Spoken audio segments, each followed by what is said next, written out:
All right, here's my on-stand practice routine. First thing I do is I establish my standing attack position, toes pointed in, standing on balls of the feet, heels dropped. That puts my knees where they're supposed to be. Then, going to hinge at the hip, head over the bar pad, hands in the diamond position. This is my standing attack position. Now, sitting attack position, I make a quick transition to sitting straight up. I have I'm sitting roughly one hand width back from the front edge of the seat, and I like to take my hand off and check, just to make sure I'm in the right spot. Here, you want to be putting at least 50% of your weight into your foot peg still, and squeezing hard with the knees.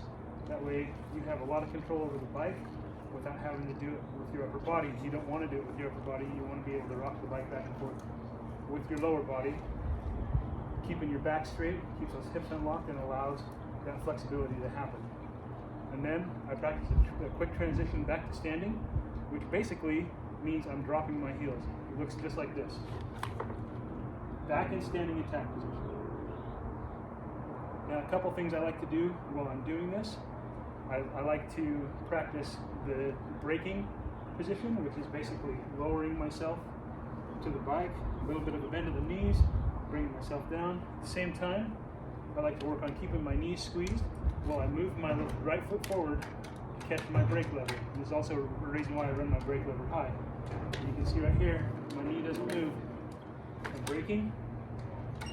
And then I like to practice acceleration as well. And this is a little different because you don't have the bike propelling itself forward, and so you're working against a force that's not there. Acceleration technique, just about lock out your legs. My knees kind of come forward a little bit, but they're still over the pegs. My head's way out, almost over the fender. Going back to braking, accelerating. Braking, accelerating. I like to do a lot of that, and then practice my standing, sitting. I like to put my hand down every time to check. Standing, sitting, standing, sitting. And really what it is a drop of the heels puts you right where you need to be. It's actually quite easy to do even when you're riding. But this is my practice routine right here. That's pretty much it. And if you want to really test yourself, you can do it no-handed. It's easier to do no-handed with the boots. The big trick here is to drop the heels.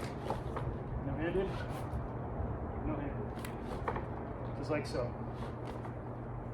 I didn't drop my heels enough and I wanted to fall forward right there. You probably noticed. So yeah, this is good practice right here. Diehards like Premix Papa in the app, they'll do this for 20-30 minutes at a time with their boots on. It does make a difference to do it with your boots on, so I'd recommend it. Especially when you're in this heel drop position, there's a lot more support from your boots than you're getting from your Nikes. But yeah, just go ahead, practice this sort of thing. It really helps you keep your muscle memory fresh when you have dry spells between rides, like I have all the time. But hopefully this helps.